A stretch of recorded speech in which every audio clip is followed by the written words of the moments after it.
reaksyon sa iyang mga giingon, Congressman Carlo? Well, ang kiyang ipanulti dito sa press conference, pwede po niyang isulti ka na sa magpadayon ng mga hearings dito sa Kongreso ug sa Senado. Tungod kay nanay mga senators na nag-signify sa ilang intention na ilang ipadayon ang legislative inquiry on the automated elections. And gusto po sa mga congressmen na ipadayon po kining nasugdan na nga investigation sa Locsin Committee. Although wala na si Locsin next Congress, so naa po ilaing chairman na magpadayon ni ana.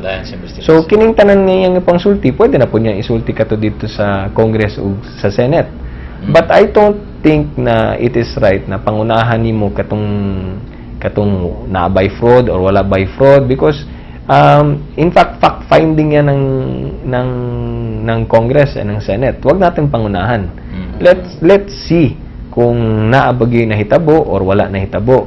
Di dapat kayo defensive. Kung wala man tayo ginatago, di okay lang. Di dapat, you should welcome, in fact, kinanan i-welcome nimo any investigation kay para mahibawan gid nato kung unsa bay nahitabo ug wala man kay ginatago diha, dapat di pud ka mahadlok. Dapat welcome nimo ng tanang mga investigations kay makatabang man pud ka na sa atong trabaho.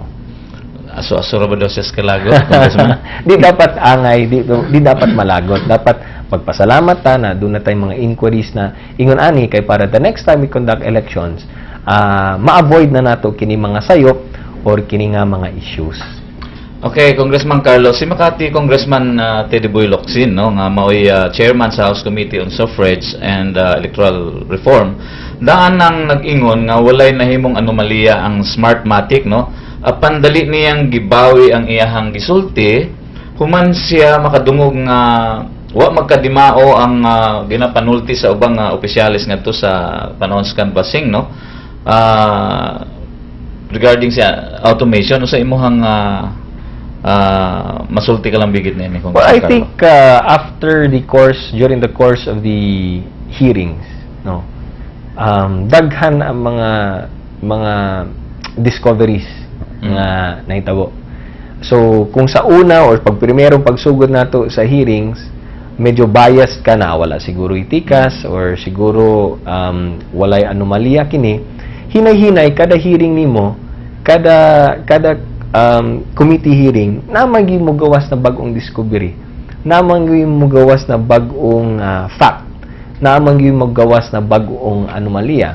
So sama sa pinaka-latest na questionable nga issue, kining gitagaan kuno daw og abilidad ang atong mga syudad ug mga probinsya na maka-burn sila ug maka-program sila sa ilang kaugalingong mga machines, no? CF cards.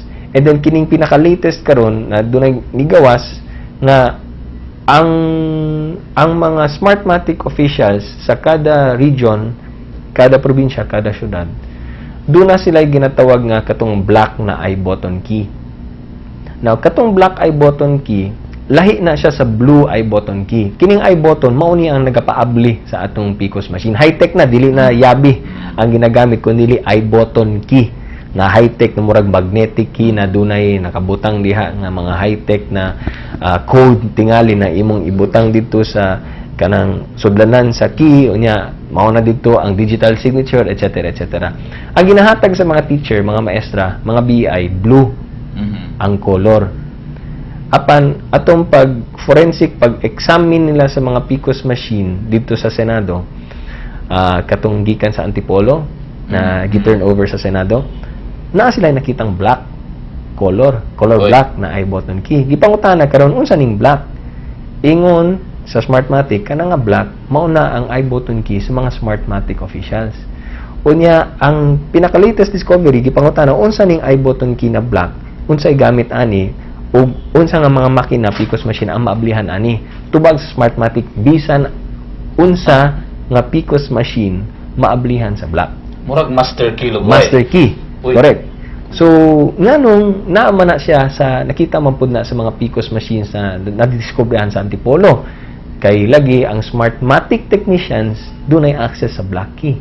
So kung ang Smartmatic technician makaabli og bisan unsa nga PCOS machine gamit kining master key, nganong gihatag man na sa mga Smartmatic technicians ug unsa may kaya nilang buhaton gamit ka ng black na master key. And the fact is, ang tanang mga Smartmatic technicians sa Davao, sa Cebu, sa Bacolod, sa Bohol, bisan asa, naa sila'y black eye button key. So, naada yabi kining mga Smartmatic technicians kasi abi nato ang BEI lang specifically for that PCOS machine ang naggunit sa yabi. Karon, ang discovery, ang katong Smartmatic technician na yabi master key na makaabli sa bisan unsa nga PCOS machine. So kung kaya nimong ablihan ang PCOS machine, you can imagine kung unsay pwede nimong buhaton gamit katong yabi na master key na dunay gigunitan ang bisan ang Davao Smartmatic na apudi ay ingon ana nga Smartmatic. Saldi, daghan day kaayong bata-bata si San Pedro atong niaging automated election. So yan pati mga there are also other anomalies no yung katong time and date, wrong time and date, di ba? Katong sayop lagi ang population dito sa CCS machine natin, nga server nato, wala UV lamp. Gitanggal ang security feature sa UV lamp, ang pag-recall sa CF cards, ang random manual audit nagibuhat nila 2 days after the election. So daghan kaayong mga sayop ug mga procedures na wala gisunod, which is why dako lang yapong question mark sa nahitabo nga automated elections. Congressman Carlon, sa kaming danon niya mga natalang pagitabo ganing nakaplagan atol sa dahimong investigasyon sa Locsin Committee may kalabutan sa milabay nga eleksyon. Lakip sa mga aligasyon sa pagpanlimbong nga nisgutan sa gingon nga mao nga pagdungog, Congressman. Kabahin itong gihimo sa komitiba ni Locsin nga gingon nga aligasyon sa mga pagpanikas gani sa diskutan sa maong gihimo nga committee hearing. Unsa ka mahinungdanon kini? Well, again, ang tanang mga allegations, ang tanang mga statements dito was made under oath. So, kining tanang mga gipanultinid dito, magamit lang gihapon pod sa mga electoral protest. And of course, sama sa akong gisulti, kung unsa man ang unsa may committee hearing, ang committee hearing, unsa may mga na-solve dito, can be used for the next Congress sa pagpadayon nilang investigate ani. Congressman Carlo, nalipay ka ba sa automation 2010 nga election? Ngano o ngano wa man? Daghan kayo mga questions, daghan kayo mga pangutana. Dili kita kanang makaingon na 100% ang atong pagsalig sa automated elections nga nahitabo. Ug importante ka na ayuhon nato kini kay pag-abot sa 2013 dili nato gusto na magpadayon o magpabilin katong mga pangutana o katong nga mga issues. Mao nang importante kay nagikan karon hantud sa 2013 ipadayon nato ang inquiry, ipadayon nato mga pangutana, ipadayon nato i-plug nato mga loopholes, i-adjust nato ang balaod, butangan nato mga additional safety features ang automated election system nato kay para dili na pud mausab ang mga questionabling mga kabahin aling gingon nga nguyon ka ba nga ang Smartmatic gihapon mo ay mapaylo na sa planong automated election sa umabot na 2013 sa imong na okay gihapon. Ulaton na lang siguro nato ang mga ang padayon na legislative inquiry na buhaton sa House ug sa Senate usa nato tubagon kana. And anyway, moagi lang maghihapon ka na og bidding. Dili mata makasulti bisan ng Smartmatic, no? Dili man na sila makaingon na automatic atong dayon ihatag sa 2013 dito sa Smartmatic. Kinihanlan moagi lang gihapon sa bidding process. And I think that Smartmatic also wants to bid sa Indonesia. So, mao nang kantsaw lagi nganong ang population dito sa atong CCS server 256 million kay mo daw na ang population sa Indonesia. Nag-advance dahil sila. So, ambot lagi. We'll see. No? We'll take it day to day.